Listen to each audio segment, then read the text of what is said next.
নমস্কাৰ, মই ডক্টৰ সুস্মিতা খাটনিয়াৰ। মই এগৰাকী পৰিপুষ্টি বিশেষজ্ঞ। আজি আপোনালোকৰ লগত এটা অতি গুৰুত্বপূৰ্ণ, অতি সঘনে চৰ্চিত টপিক আলোচনা কৰিবলৈ আগবাঢ়িছোঁ। সেইটো হৈছে ইণ্টাৰমিটেণ্ট ফাষ্টিং। আপোনালোকে হয়তো ইতিমধ্যে ইয়াৰ বিষয়ে শুনিছে বা হয়তো কিছুমানে এয়া প্ৰেক্টিচ কৰিও পাইছে। এতিয়া মই এগৰাকী মোৰ নিজৰ অভিজ্ঞতাৰ পৰা নিউট্ৰিচনিষ্ট হিচাপে মই কিছুমান মানুহ যোন মোৰ ওচৰলৈ আহিছিলে, তেওঁলোকৰ কিছুমান অসুবিধাৰ বিষয়ে, এই ইণ্টাৰমিটেণ্ট ফাষ্টিং কৰি তেওঁলোকে কিছুমান অসুবিধা পাইছিলে, সেইসমূহৰ বিষয়েহে মই আলোচনা কৰিবলৈ আগবাঢ়িছোঁ। যে সকলো বস্তু সকলোৰে বাবে নহ'ব পাৰে, কিছুমান বস্তুৰ ভাল বেয়া হয়তো দুইটা গুণ থাকিব পাৰে। এতিয়া আপোনালোকে এইখিনিক চাই লওক, যদি কোনোবাই আপোনালোকৰ এনেকুৱা অনুভৱ কৰিছে মোক কমেণ্টত জনাব। প্ৰথমতেই মই তেওঁলোকৰ কিছুমান নিউট্ৰিচনেল ডেফিচিয়েঞ্চি বা পৰিপুষ্টিজনিত অভাৱ তেওঁলোকৰ মই পাইছিলোঁ, যেনে ভিটামিন ডি, কেলছিয়াম, আইৰণ আদি কিছুমান মাইক্ৰনিউট্ৰিয়েণ্টৰ তেওঁলোকৰ অভাৱ হৈছিল, যাৰ ফলত তেওঁলোকে ভাগৰ অনুভৱ কৰা আৰু কিছুমান তেওঁলোকে তেনেকুৱা সমস্যা পাইছিল যে শৰীৰৰ হিমগ্লবিনৰ পৰিমাণ কমি যোৱা, এই ধৰণৰ সমস্যাসমূহ তেওঁলোকে পাইছিল। ইয়াৰ প্ৰধান কাৰণ হৈছে তেওঁলোকে খাদ্য, বিশেষকৈ মাইক্ৰনিউট্ৰিয়েণ্ট থকা খাদ্য তেওঁলোকে কম পৰিমাণে খাইছিলে। অৰ্থাৎ তেওঁলোকে এটা নিৰ্দিষ্ট গেপত তেওঁলোকে খাদ্য খাইছিলে, এটা ফাষ্টিং পিৰিয়ড ৰাখি এটা ইটিং উইণ্ড' ৰাখিছিলে। আৰু সেই মানে ধৰক যোনখিনি ইটিং উইণ্ড'ত তেওঁলোকে মানে এটা নিৰ্দিষ্ট গেপত খাদ্য খাইছিলে, আৰু তাত প্ৰধানত মুখ্য আহাৰখিনি যেনে ভাত, দাইল, ভাজি তেনেকুৱা ধৰণৰ গধুৰ আহাৰখিনি খাইছিলে। আৰু হয়তো শাক পাচলি বা ফল মূল তেওঁলোকে বেছি পৰিমাণে গ্ৰহণ কৰা নাছিলে, কাৰণ বহু লোকে একেলগতে বহু বেছি পৰিমাণে খাব নোৱাৰে। গতিকে তেনেধৰণে হয়তো শাক পাচলি বা ফল মূল একেলগতে খাব নোৱাৰাৰ বাবে তেওঁলোকৰ এই মাইক্ৰনিউট্ৰিয়েণ্ট ডেফিচিয়েঞ্চিখিনি তেওঁলোকৰ মই লক্ষ্য কৰিছিলোঁ। তাৰ ছেকেণ্ড পইণ্ট আৰু সমস্যাটো মই পাইছিলোঁ যে পেটৰ সমস্যা বা হজমৰ সমস্যা পাইছিলোঁ, যেনেকৈ এচিডিটি বা পেট ফুলা, কনষ্টিপেশ্যন, এনেকুৱা ধৰণৰ সমস্যা কিছুমান পাইছিলোঁ। ইয়াৰো কাৰণ হৈছে যে সকলোৰে হজম কৰিব পৰা ক্ষমতা বেলেগ বেলেগ। কিছুমানে হয়তো ভাত খাই যিমান সময়ত হজম হ'ব, আন কাৰোবাৰ হয়তো সোনকালে হজম হ'ব, কিছুমানৰ হয়তো দেৰিকে হজম হ'ব, বা যিকোনো খাদ্য বস্তু হজম কৰিব পৰা সকলোৰে ক্ষমতা বেলেগ বেলেগ হয়। আৰু তেনেকে আমাৰ শৰীৰৰ মেটাবলিজিমটো সকলোৰে বেলেগ। কিছুমানে হয়তো বহুতখিনি ভাত খালেও হয়তো শকত নহ'ব পাৰে, কাৰণ তেওঁলোকৰ মেটাবলিজিমটো ফাষ্ট হয়। কিছুমানে কিন্তু ক'ব যে মই একেবাৰে কম খাওঁ, হ'লেও মোৰ ওজন বৃদ্ধি হৈছে, কাৰণ তেওঁলোকৰ মেটাবলিজিমটো শ্ল'। গতিকে যাৰ মেটাবলিজিম ফাষ্ট তেওঁলোকে সঘনে ভোক লাগে, আৰু তেনেকুৱা ব্যক্তিৰ কি হয়, যেতিয়া বেছি সময় ধৰি লঘোণে থাকিব নোৱাৰে আৰু গেছ, এচিডিটিৰ ধৰণৰ সমস্যা হয়। গতিকে তেনেকুৱা কোনোবা ব্যক্তিয়ে যদি ইণ্টাৰমিটেণ্ট ফাষ্টিং কৰিছে, বহুত দেৰি যদি নোখোৱাকে আছে,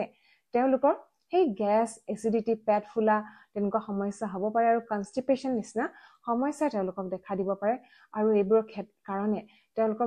ৰাতি ভাল টোপনি নাহিব পাৰে। আৰু তাৰপিছত থাৰ্ডটো মই মহিলাসকলৰ প্ৰব্লেম পাইছিলোঁ। সেইটো হৈছে যে বৰ্তমান যি মহিলাসকলে সমস্যাত ভুগি আছে,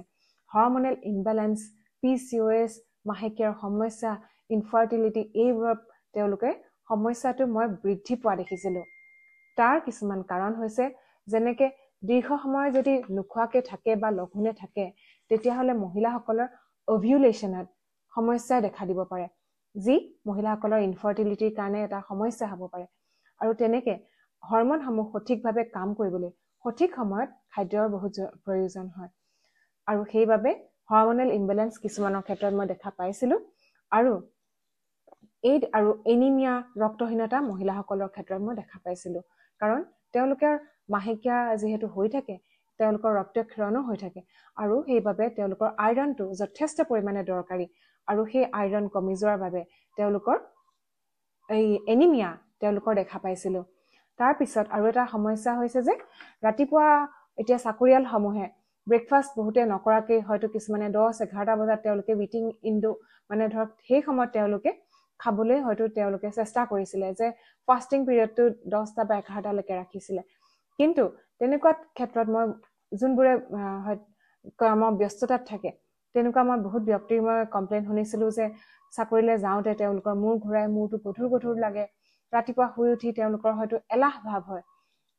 এনেকুৱা ধৰণৰ সমস্যা তেওঁলোকে পাইছিলে আৰু মই ইয়াতে ক'ব খুজিছো যে বিশেষকৈ আমাৰ সকলোৰে বাবে ব্ৰেকফাষ্টটো অতি গুৰুত্বপূৰ্ণ আমাৰ বিশেষকৈ মগজুৰে সঠিকভাৱে কাম কৰিবলৈ আমি শুই উঠাৰ প্ৰায় 2 ঘণ্টাৰ ভিতৰত আমি ব্ৰেকফাষ্ট খোৱাটো দৰকাৰী এইটো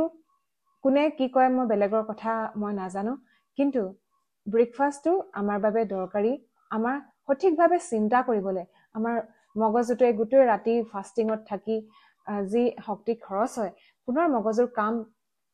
এনাৰ্জি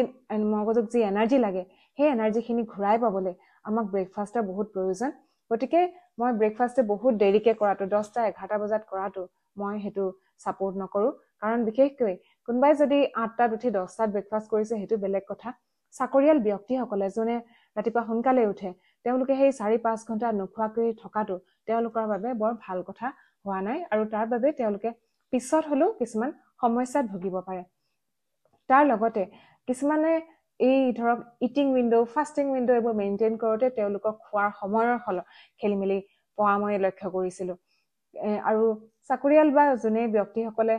এই ধৰক এনেকুৱা উইন্ডোৰ গ্যাপ হোৱা সঘনে লক্ষ্য হয় আৰু তেওঁলোকে তাৰ বাবে বিভিন্ন পেটৰ সমস্যা মানসিক সমস্যা আৰু জাৰ্নি কৰিবলৈ অসুবিধা এনেকুৱা কিছুমান তেওঁলোকক মই সমস্যাসমূহ পাইছিলো আৰু কাৰণ কেতিয়াবা তেওঁলোকৰ ফাস্টিং উইন্ডোটো ছুটি হয় কেতিয়াবা দীঘল হয় এনেকুৱা ধৰণৰ প্ৰবলেম মই তেওঁলোকে পাইছিলো আৰু সেইবাবে ইন্টাৰমিটেন্ট ফাস্টিংটো তেওঁলোকে ভালদৰে ফলো কৰিব পৰা নাছিলে আৰু কেতিয়াবা কি হয় বেছিকে আমি যেতিয়া একেবাৰতে আমি খোৱাটো আমি কমাই দিও তেতিয়া প্ৰয়োজনতকৈ অধিক ওজন কমি যায় প্ৰয়োজন মই এইটো বুজাইছো যে সঠিকভাৱে বিজ্ঞানসন্মতভাৱে ওজন কমাবলৈ এক মাহত প্ৰায় 2 কেজিহে ওজন কমোৱা অধিক কোনোবাই যদি বেছিকৈ ফাস্টিং ৰাখি এমাহতে 4-5 কেজি ওজন কমাবলৈ চেষ্টা কৰে তেতিয়া তেওঁলোকৰ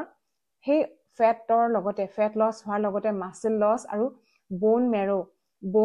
বোন ডেন্সিটিও কমি যাব গতিকে মাসল লছ হলে তেওঁলোকৰ পেশী অৰ্থাৎ পেশীৰ ক্ষয় হ'ব লগতে হাড়ৰো তেওঁলোকৰ থুনুকা হোৱাৰ সম্ভাৱনা থাকে গতিকে ফেট লছ হ'বলে তেওঁলোকে মাহত অতি মানে খুব বেছি 2 কেজিহে ওজন কমাবলৈ চেষ্টা কৰিব লাগে আমি যি খাই আছো যদি সেই পৰিমাণটো সম্পূৰ্ণ আধা কৰি দিও হেতু কথা ভাল নহয় আমি এটা নিৰ্দিষ্ট জুখত কমাই আহি আমাৰ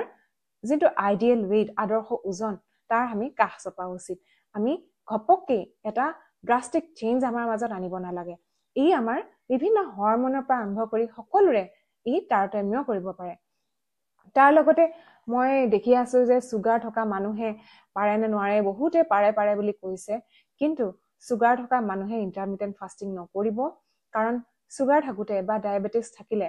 বহুত সময় যেতিয়া ফাস্টিংত থকা হয় তেতিয়া ব্লাড গ্লুকোজ লেভেল বহুত তললৈ নামি হাইপোগ্লাইসেমিয়া হৈ কেতিয়াবা মূৰ্ছা যাব পাৰে বা সঠিক সময়ত যদি চিকিৎসা নাপায় তেতিয়া আনকি মৃত্যু মুখতো পৰিব পাৰে গতিকে তেওঁলোকে তেনেকুৱা ৰিস্ক কেতিয়াও নলব ডায়াবেটিস থকা মানুহে এটা নিৰ্দিষ্ট সময়ৰ মূৰে এক নিৰ্দিষ্ট পৰিমাণত খাদ্য খাই থাকিলে তেওঁলোকৰ ব্লাড সুগাৰটো নিয়ন্ত্ৰণত থাকে কিন্তু এটা কথা যে তেওঁলোকে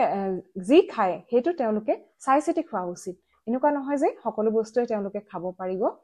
যি খায় কম পৰিমাণে খাব কিন্তু এটা নিৰ্দিষ্ট সময়ৰ মূৰে খালে তেওঁলোকৰ সেই ব্লাড সুগাৰটো আপ ডাউন হৈ নাথাকে এটা নিৰ্দিষ্ট জুখত থাকিব আৰু যদি আপোনালোকে বহুতে কৈছে যে ইমানখিনি গৱেষণাত হয়তো ইন্টাৰমিটেন্ট ফাস্টিংৰ ভাল ৰিজাল্ট পাইছে আপোনালোকে যদিও নিজেও গুগল কৰি যদি গৱেষণা পত্ৰসমূহ চাই তেতিয়া দেখিব যে ইন্টাৰমিটেন্ট ফাস্টিং খুব বেছি 28 দিনৰ বাবে কৰাহে বিজ্ঞানসন্মত গৱেষণা আছে অৰ্থাৎ এনেকুৱা ধৰণৰ ফাস্টিং বা যিখিনি ডায়েট আছে এক্সট্ৰিম ডায়েট বুলি কোৱা হয় কাৰণ এইটো সকলোৰে বাবে সুইটেবল নহয় সেই এনেকুৱা এক্সট্ৰিম ডায়েট দীৰ্ঘ সময়ৰ বাবে নহয় সেইবাবে যি গৱেষণা আছে সেইখিনি এসপ্তাহৰ পৰা আৰম্ভ কৰি 28 দিন অৰ্থাৎ এমাহো নহয় তেনেকুৱা ধৰণৰ গৱেষণা আছে আৰু নিশ্চয়কৈ আপোনালোকে যদি কোনোবাই কৰিম বুলি ভাবে ইন্টাৰমিটেন্ট ফাস্টিং কৰিব পাৰে আপোনালোকে কিন্তু চাই লব যে খুব বহুত দীঘলীয়াকৈ নকৰে আৰু যেতিয়া আপোনালোকে খাদ্য খায় আপোনালোকৰ খাদ্য যাতে সুষম হয় তাৰ প্ৰতি লক্ষ্য ৰাখিব আৰু বৰ্তমান আমাৰ সমাজত বহুখিনি স্বাস্থ্যৰ বাবে পৰামৰ্শ দিয়া লোক আছে কিন্তু আপোনালোকে চাব যে সেইখিনিৰ সঠিক ডিগ্ৰী আছে নে নাই কাৰণ বৰ্তমান বহুতখিনি তেনেকুৱা ভুৱা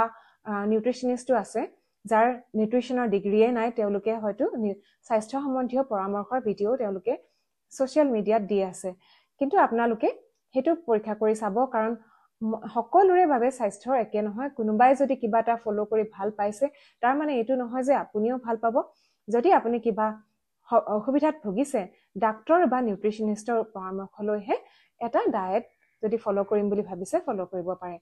ৰেন্ডমলি ফলো নকৰিব আৰু আপুনি নিজকে প্ৰশ্ন কৰিব যে ওজন কমাটোৱে আপোনাৰ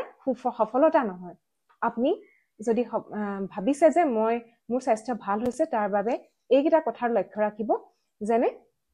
আপুনি আপোনাৰ মুড ঠিকে আছে নে নাই আপুনি অনবৰতে ভোক লাগি থাকে নেকি আপুনি ভালকে শুব পাৰিছে নে নাই আপোনাৰ শক্তি আগতকে বাঢ়িছে নে কমিছে এইখিনি কথা আপোনালোকে লক্ষ্য ৰাখিব ওজন কমাটো তাৰ পিছৰহে কথা কাৰণ বেমাৰ হলেও আমাৰ ওজন কমে গতিকে আপোনালোকৰ সুস্বাস্থ্যটোহে মেইন হয় গতিকে যধে মধে ওজন নকমাব এক সঠিকভাৱেহে ওজন কমাব ধন্যবাদ